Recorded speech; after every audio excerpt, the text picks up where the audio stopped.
Thank you so much. And hello and welcome, Inspired Podcast community. This is your new episode. My name is Caroline, and my today's guest is Jennifer Cain Birkmose, and I hope I pronounced it right. Hello.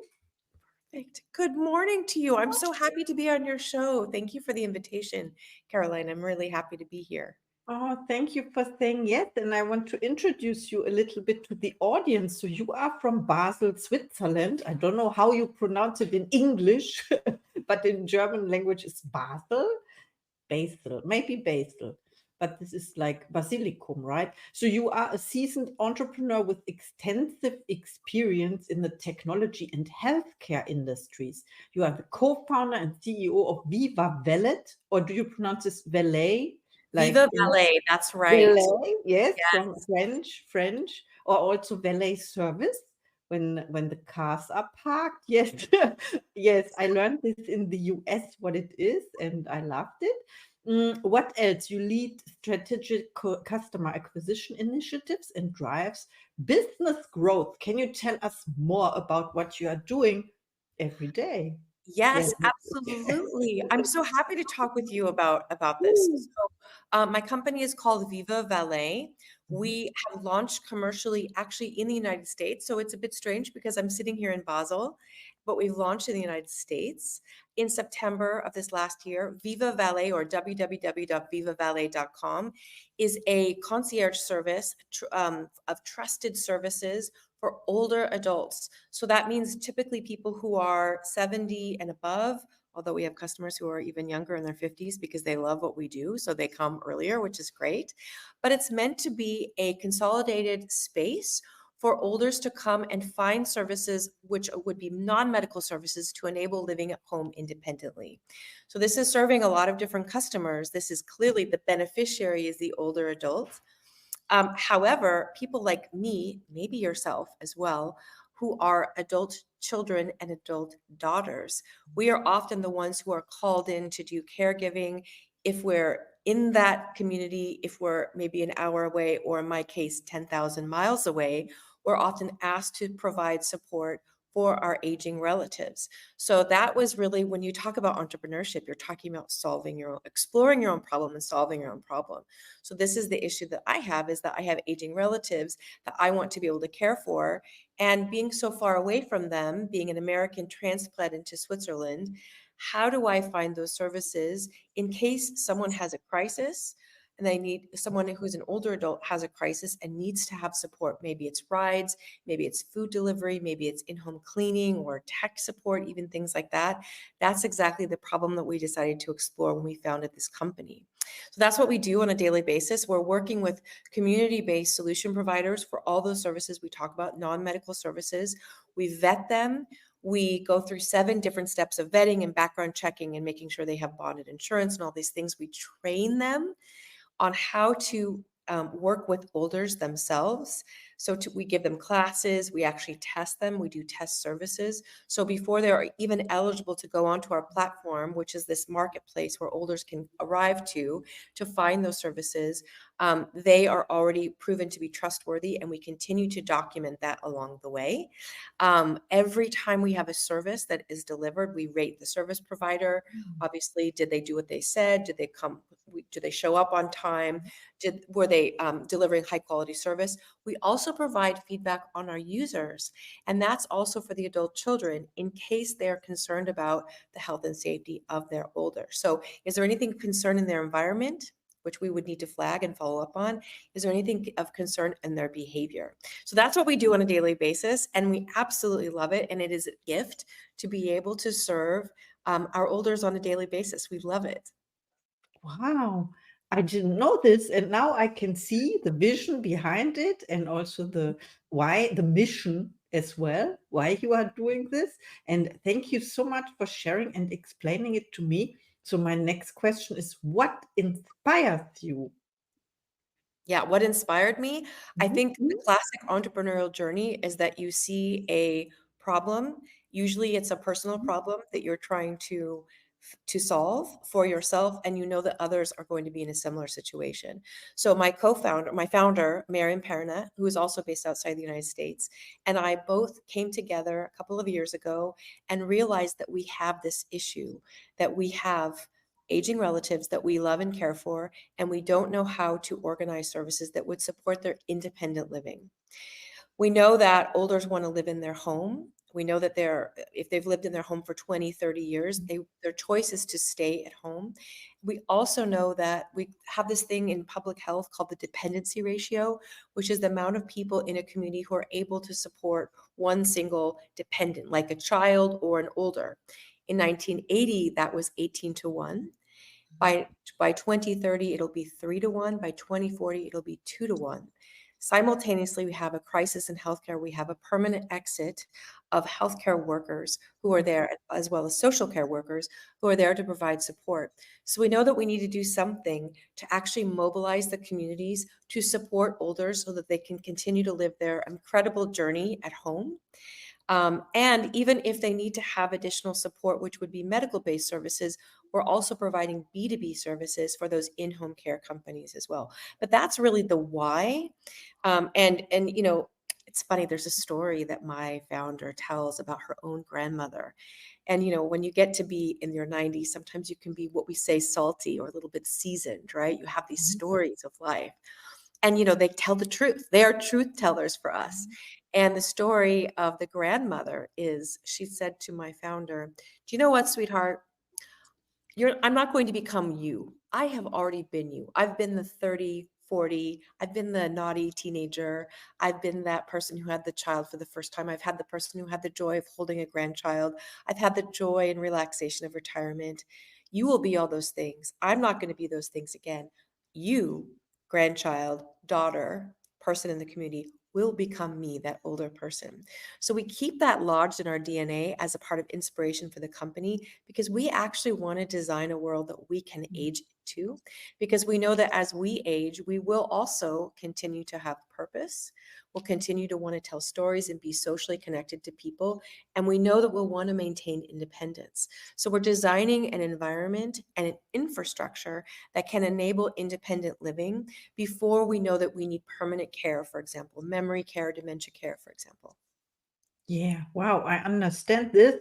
You see yourself in the future and you are creating the future. Yeah, so Absolutely. Every single day we create our future. And because we have these wonderful talks with our elders that we do serve, we see that, and we see ourselves in them, because we see the person that the lives that they've lived, and we see also where they are today, and we have so much compassion and joy and celebration for where they are. And I think that's one of the great tragedies, actually, is that often these people become invisible in every society, including in the United States, that and it's a fear I think that many of us have, is that we will become invisible. So one of our great ambitions is that how do we take our cultural eyes and look at this population with excitement and joy and reverence? And if they need a little extra support, infuse that type of energy and language into service provision, and also how we see them and involve them in society. Did you know that the fastest growing entrepreneurial segment is 65 and above? no. The silver economy is actually booming. And so when we Mhm. think about all of the services, all of this brain power that we have that's in retirement or currently going into retirement on a daily basis, we still have so much potential that's untapped in that population. Wow.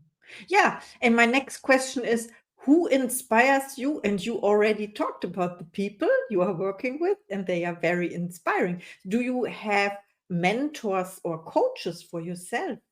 And who was the best coach you ever had in your life? Maybe you can share this. So many coaches in my Mm. life, so many coaches. I think as a part of the business, we've been very, very fortunate. I think when you start a business that is so purpose driven and has a massively transformative purpose like we do, to transform the future of aging, a lot of people that we engage with, just to talk about even proof of concept when we were first starting, they got really excited about it. So we were able to bring in people who are, for example, gerontologists who specialize in caregiving and or healthcare delivery for elders. We've had some former Google people and current Google people. We've had some people who've also been involved in membership models, which is what we have, who've been mentoring us. I don't know if your folks know Robbie Kellerman Baxter, but she is really like the mother of coaching around membership models. She's been an incredible coach for us. We also have had people who directly work with elders, as I said, gerontologists, but also those who've been investigating crimes against elders. Because one of the things that we're so dead set on is that we never want to put people in a place where they're at risk.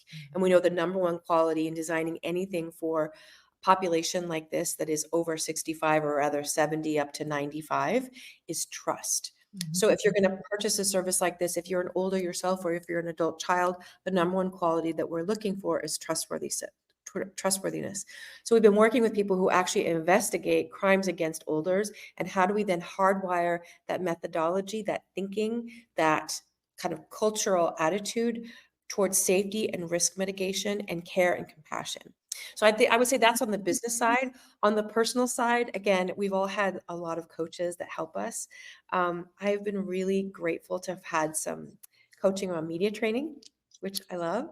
And I don't know if you're aware, but I'm also on the side as a hobby, but it leaks into the rest of my life. I'm also an improv comedian. And so I will always say thank you to the school. I was very blessed to be able to attend Second City, which, if you understand, I think some of the most famous comedians that are in the United States have come from that school. So Steve Carell from The Office, for example, or Stephen Colbert, who runs the Colbert Report, and Tina Fey, Amy Poehler, and John Belushi. All of these people had come from that school. And I actually got the great chance to study there as an improviser myself. And I learned along my way the journey of an improviser and the journey of an entrepreneur, as well as the journey of a leader. They're all very much aligned, because in leadership, in management, in entrepreneurship, in caregiving, you're always taking something, rather nothing, and creating something from that. I think that's very much the essence of creating a culture, creating a company, creating everything that you have along the way in leadership. I've used, for the last, let's say, 12 years, I've been involved in this community and using this as a skill. I also teach this in corporate environments. In fact, yesterday I was in a top 10 pharma company using these skills, and rather, instead of teaching them how to be on stage, rather saying, okay, one of the hurdles that you have in your workplace, in this team we work with, was collaboration, cohesion, creative ideation, maybe even fighting imposter syndrome a little bit. So we address those issues, and then we use the tools of improv to actually teach people how to overcome that. One thing I've loved about having that skill and having been a recipient of that type of coaching and training is I use that on a daily basis in my own company, Viva Valet. And that means that I actually train my service providers in some simple improv skills and tools that we use with our customers. We even do classes with our caregivers, as well as with our employees, for sure, but our customers. So to do it with elders is magical. And you can see the joy in their eye, and you can see all of the aspects we talk about, how they're living, maybe at age 80, but they've lived all of those lives before. You see all that coming back, and it reminds them of who they are. So you do this, and their posture changes, their voice changes, the look in their eye changes. They start talking to each other. It's just absolutely beautiful. So I'm really super grateful for the gifts that I've received from coaching along the way to teach me these things, because I think it's made me be able to, let's say, like the great smoothie, like you have a breakfast smoothie. It's like finding a way to synthesize all these different characteristics and qualities to be able to deliver culture, to deliver leadership, to deliver and create a company from scratch. And also quality. You deliver best quality. And my next question is, how do you inspire other people? And now I understand it's through the improvisation course as Yeah, well. I think through the course, And also, I think living it. So I've done a couple of TED Talks actually on improv and how it's an essential ingredient for leadership. Also, during COVID, we use these tools so often because you and I, for example, we're speaking to each other in a virtual environment. Very often, we're dealing with remote teams, right? So a real question and a barrier in any type of leadership environment or any type of collaboration environment or entrepreneurial environment is how do you create that beautiful cohesion or a common culture of collaboration when you're physically separated from one another? I find that using these tools, the tools of improv, actually help shortcut that very quickly to create rapport and to build that common feeling, to have a shared experience, laughing a little bit. It's okay. We can laugh. We can actually have a good time. And it also helps us communicate more effectively. So I find that that has been really a key thing in our company. We are living in different countries delivering this business. We are remote and we're delivering for people who are in a fixed location in the United States. And so all of these tools really do come. And I think, again, this question of inspiration, so much of this is living that story. So we have this thing in improv, which is show, don't tell. And so often, I'm sure you feel this as a coach yourself, is it's not always telling, especially as a coach. You have to reveal and you have to enable the tools to be used, and then they embody it. They live that experience for themselves, and then they know how to replicate that in their life. And it could be in their relationships at home. It could be in how they interact with customers or their business partners. I'm sorry, I'm getting some texts coming in from as we say. I thought I turned it all off, but apologies, those are coming in right No now. problem. You are in high demand, and you show it to us. And I have one last question. It's about when people reach out to you after listening to this episode.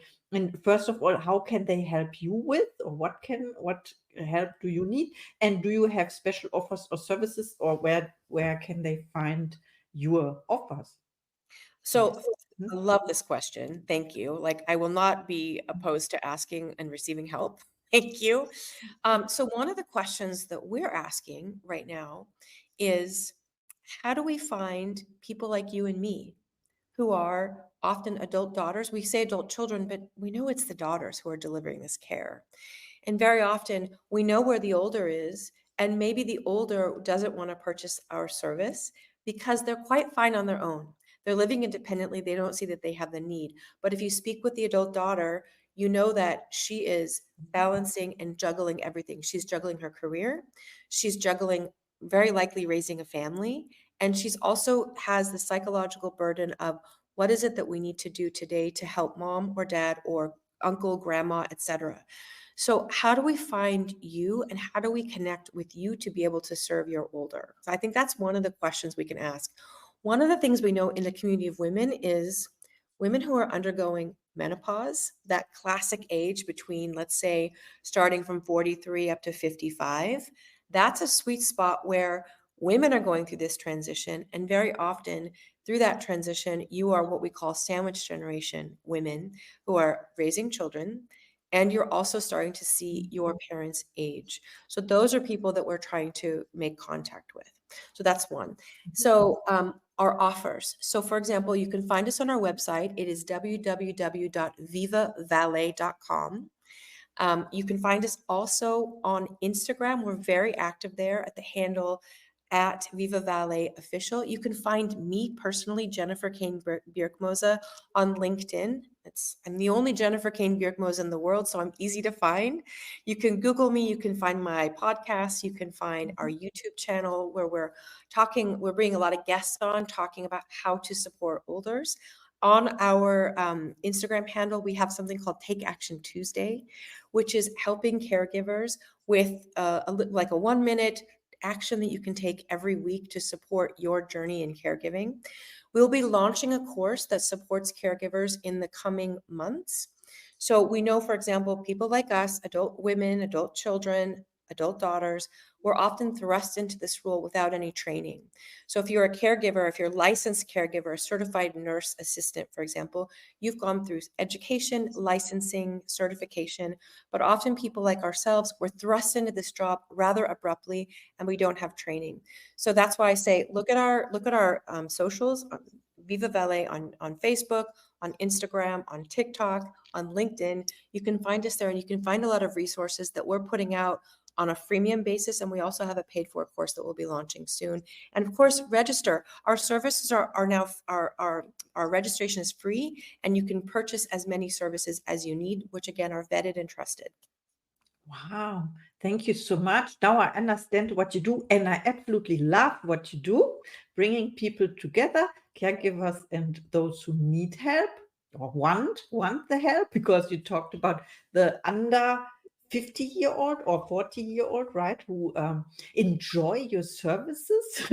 I'm so happy that we had this interview, and please reach out to Jennifer. She's amazing. I love her success. And we will hear from you very, very soon. And very, very big things are coming. I know it. Thank you, Caroline. Thank you so much for inviting me to be on your podcast. You're welcome. And see you in the next episode.